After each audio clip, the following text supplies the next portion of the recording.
నమస్కారం సార్. నమస్కారం అండి. ప్రస్తుతం ఆంధ్రప్రదేశ్‌లో రాజకీయాలు మంచి వేడి మీద ఉన్నాయి. అవునండి. అధికారంలో ఉన్న జగన్మోహన్ రెడ్డి గారిని ఓడించడానికి ఆ! అన్ని పార్టీలు కలిసి ఏకతాటిపై వస్తున్నాయి. అవును. పొత్తు రాజకీయం అంటున్నారు. అవును. దీని మీద మీరు ఏం చెప్తారనుకుంటున్నారు? ఇంతకు ముందు కూడా ఒకసారి పొత్తులు పెట్టుకున్నారుగా. బీజేపీతో పొత్తు పెట్టుకున్నారు. ఏది తెలుగుదేశం పార్టీ. పొత్తులు పెట్టుకొని అప్పుడు ఏదో ఇచ్చారు కానీ ఈసారి మాత్రము జగనన్న చేసిన ప్రతి ఒక్క సంక్షేమ పథకాలు కానివ్వండి ప్రజలకి అందినాయి. అతనితో నడిచిన ప్రతి ఎమ్మెల్యేలు కూడా 151 మంది ఎమ్మెల్యేలు గెలిచిన వాళ్ళందరూ కూడా జగనన్న అడుగుబాటు నడిచారు. అతను ప్రవేశపెట్టిన ప్రతి పథకాలు నిరుపేదలకు అందాయి కాబట్టి ఖచ్చితంగా ఈ ఎలక్షన్లో కూడా ఖచ్చితంగా జగన్మోహన్ రెడ్డి గెలిచే అవకాశం ఉంది. వీళ్ళు ఎన్ని పొత్తులు పెట్టుకున్నా కానీ తిరిగి అధికారంలోకి రారు. ఎందుకంటే వాళ్ళకే తెలుసు మనం రావని తెలిసే ఆ పార్టీ కాళ్ళ కింద ఈ పార్టీ కాళ్ళ కింద పోయేసి కాపలా కాసుకొని పొత్తుల కోసం తిరుగుతూ ఉన్నారు. కానీ అయినా కానీ గెలిచే అవకాశం లేదు. రాబోయేది జగన్మోహన్ రెడ్డి తిరిగి అధికారంలోకి రాబోతున్నాడు.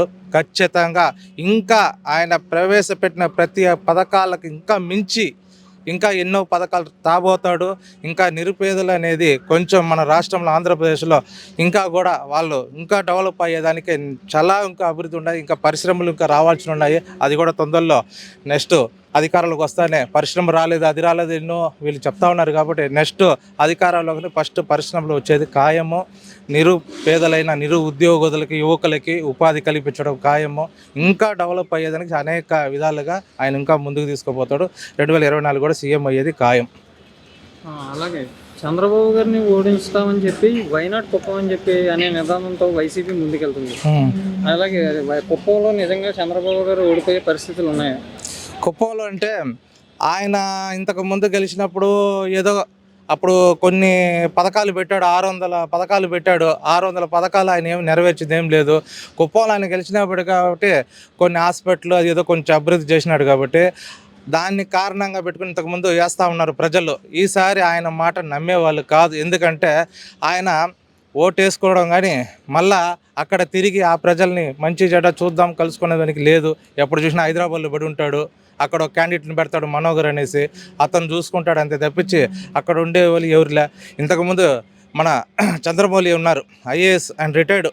ఆయన మన వైసీపీలోకి వచ్చి ఆయన చాలా వరకు కొంచెం అభివృద్ధి చేశాడు. ప్రజల్లో కలిసి ఉన్నాడు. ఇప్పుడు తన తనయుడు భరత్ అనే వ్యక్తి ఈరోజు ఎమ్మెల్యే క్యాండిడేట్గా అభివృద్ధిగా నిలిచాడు. ఇప్పుడు ఖచ్చితంగా చంద్రబాబుని ఓడించేది 100కి 100 ఖాయము. భరత్ సారి ఆడ గెలవపోయేది. ఎందుకంటే ఆడ ఒడ్డిపల్లి అని ఒకటి ఉండేది. ఆ ఒక ఓటు అక్కడి నుంచి ఆయనకు ఓట్లు పడేది. అదన్నీ కూడా చీలిపోయేది. దొంగ ఓట్లు కొన్ని అనేక దొంగ ఓట్లు బెంగళూరు నుంచి రప్పించి వేయడం ఇట్లా జరుగుతుంది. అది అన్నీ కూడా దొంగ ఓట్లు కూడా తొలగించడం జరిగింది. ఖచ్చితంగా కుప్పంలో ఓడిపోయేది ఖాయము. భరత్ అనే వ్యక్తి ఖచ్చితంగా గెలుస్తాడు. టీడీపీ చరిత్రలో మొదటిసారిగా రాజ్యసభలో ఖాళీ అయిపోయింది ఆ పార్టీ ప్రస్థానం. అవును. అలాగే వచ్చే ఎలక్షన్లో అసెంబ్లీలో కూడా మొత్తం తుడిచిపెట్టుకోవడానికి అవకాశం ఉందండి. ఖచ్చితంగా అండి. ఆల్రెడీ పోయినసారి చూశారు కదా, మున్సిపల్ ఎలక్షన్ కానీ కొన్ని కార్పొరేషన్ దీంట్లో కూడా ఎంతవరకు తుడుచుకోపోయినాయి. ఇప్పుడు మొన్న ఎలక్షన్లో రాజ్యసభ దీంట్లో కూడా ఎంతవరకు తుడుచుకోపోయినాయి తెలుసు కదా. ఇంకా ఇప్పుడు ఎలక్షన్ ఇంకా జరిగిపోతే నెక్స్ట్ కూడా అంతే. ఇంక ఒకటి ఉండదు వాళ్ళకి. వాళ్ళు ఏదో చెప్పుకోవచ్చు నెక్స్ట్ మేమే అధికారం అది ఇది అనేసి. అధికారంలో వాళ్ళు వచ్చే ఛాన్స్ లేదు. ఎందుకంటే మన ప్రభుత్వంలో ఇప్పుడు జరిగే ప్రతి ఒక్క సంక్షేమ పథకం ప్రజలకు నేరుగా అందాయి. ఇప్పుడు ఇంతకుముందు ఎంతోమంది పరిపాలించారు. ఒక పెన్షన్ విషయం ఎత్తుకోండి, వాళ్ళు కమిషన్ తీసుకుంటూ ఇలా చేసుకుంటూ వాళ్ళకి 10 రోజుల తర్వాత వస్తే ఇట్లా చేస్తూ ఉన్నారు. 1వ తేదీ అయితే డోర్ తలుపు కొట్టి ఆ వాలంటీర్లు పోయి ఈరోజు పెన్షన్ ఇచ్చే పరిస్థితి. ప్రతి పథకాలు కొని కాబట్టి వాలంటీర్లు పోయేసి డోర్ తట్టి వాళ్ళకి ఇది వచ్చినా చెప్పి వాళ్ళకి ఏదైనా రాయాలంటే తీసుకొని రాపించి అన్ని విధాలుగా చేస్తాను. ఏ గవర్నమెంట్ చేసింది ఇన్ని సంవత్సరానికి? ఇదే మొట్టమొదటిసారి జరిగింది. కాబట్టి ఇది జనాలు ఇంకా తిరిగి మన అధికారం మన జగన్మోహన్ రెడ్డి కావాలా, సీఎంఏ కావాలనేది ప్రజలన్నీ కోరుకుంటున్నారు. ఖచ్చితంగా సీఎం ఆయనే. ఆ పార్టీలో చాలా మట్టుకు అందరూ స్టార్ క్యాంపెయినర్లు ఎక్కువ ఉన్నారు. పురంధేశ్వరి, చంద్రబాబు నాయుడు, లోకేష్, పవన్ కళ్యాణ్, ఎన్డీఏ కూటమి నుంచి మోడీ, వీళ్ళందరినీ తట్టుకొని వైఎస్ఆర్సీపీ మళ్ళీ హవా అనేది వచ్చే ఎన్నికల్లో కొనసాగిస్తున్నారు. అయ్యే 100%. ఇది సింహం అండి, అదని పందులు రజనీకాంత్ చెప్తాడు కదా, పందులు గుంపుగా వస్తాయి, సింగిల్గా వస్తుంది. ఇది సింగిల్గానే వస్తాడు. మీరు కాబట్టి సింగిల్గానే వస్తాడు. ఎంత మెజార్టీలో వస్తాడు చూడండి. పందులు అన్ని గుంపులుగా వస్తాయి. ఆడ ఒక ఇదంటే ఒక పేలు శబ్దం కలిసి దమ్మ పరిపోతాయి. ఇది అట్లా పోదు. ఇది సింగిల్గానే నిలబడతాయి. దానివల్ల నెక్స్ట్ కూడా ఈయనేనండి. ఎలా ఉంది సార్ ప్రస్తుతం అధికారంలో ఉన్న జగన్మోహన్ రెడ్డి గారి పరిపాలన? సూపర్ అండి. చెప్పలేము. ఎందుకంటే చెప్పిన ప్రతి పని ఆయన పూర్తి చేశారు. ఇంకా చెప్పని కూడా చాలా వరకు చేశారు. అసలు వాలంటరీ వ్యవస్థను తెచ్చి ప్రతి సంక్షేమ పథకం ఇంటింటికి అందేలాగా చూస్తున్నారు. రేషన్ సరుకులు ఇంటింటికి అందేలాగా చూస్తున్నారు. ఇంతకుముందు మీరు చూశారు తెలుగుదేశం ప్రభుత్వంలో పెన్షన్ కోసం ఎంతోమంది వృద్ధులు పడిగాపులు కాసి శ్రోతపై పడిపోయి చాలా ఒకరిద్దరు ప్రాణాలు కూడా కోల్పోవడం జరిగింది. ఇప్పుడు అలాంటి పరిస్థితి లేదు. ప్రతి ఒక్కరూ సంతోషంగా ఉన్నారు. మళ్ళీ జగన్ పాలనే కావాలని అందరూ కోరుకుంటా ఉన్నారు. ప్రతిపక్షాలు ఉచితాలు అనేవి ఇస్తున్నాయి, అప్పులు అనేవి ఎక్కువ చేసేస్తున్నారు జగన్మోహన్ రెడ్డి గారు. ఇప్పుడు దాకా ఏ ముఖ్యమంత్రికి అప్పులు చేయలేదని చెప్పి ప్రధాన ఆరోపణలు చేస్తున్నాయి. వాళ్ళకి ఆయన ఓడించడానికి అన్ని పార్టీలు కలిపి ఏకతాటిపైకి మేము పొత్తుల కింద వస్తున్నారు. దీని మీద మీ అభిప్రాయం? వాళ్ళు ఏదో ఒకటి చెప్పాలి కాబట్టి చెప్తున్నారు కాబట్టి వాళ్ళు కూడా ఈయనకు ముందు వాళ్ళే కదా పాలించింది. ఏం చేసినారు వాళ్ళు? ఆ అభివృద్ధి ఈయన చేస్తా ఉండే అభివృద్ధి ఎక్కడుంది? ఎక్కడో పరుగులు పెడతా ఉంది ఈయన ఏం చేసింది. వాళ్ళ దగ్గర అభివృద్ధి అనేదే మాటే లేదు. జన్మభూమి కమిటీలన్నీ పెట్టి అంతా వాళ్ళు దోచుకోవడం కానీ ప్రజలకు చేసింది ఏం లేదు. ప్రస్తుతం అలాంటి పరిస్థితి లేదు. వాలంటరీ వ్యవస్థను తెచ్చేసి జగన్ గారు ప్రతిదీ ప్రజలకు చేరువయ్యే మాదిరి చేస్తూ ఉన్నారు.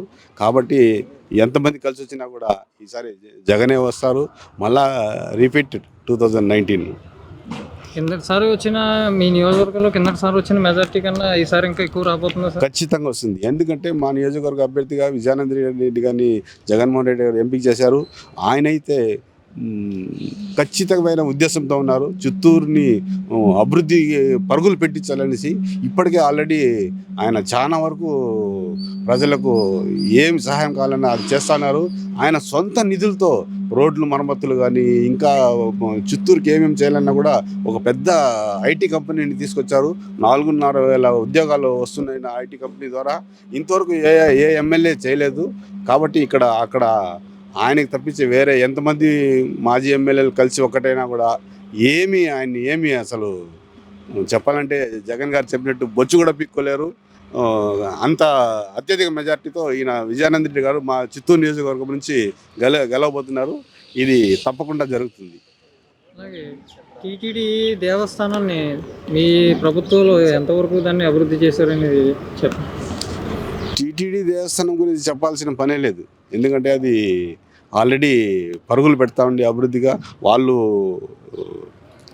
అదేం చెప్తారు, అది హిందూ ధర్మం పైన ఎంతో ఫోకస్ పెట్టి దాన్ని ఎంతవరకు తీసుకెళ్ళాలో అంతవరకు తీసుకెళ్తున్నారు.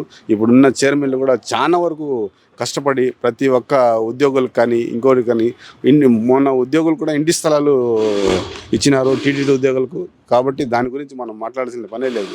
అది ఆల్రెడీ జరుగుతూ ఉండేది.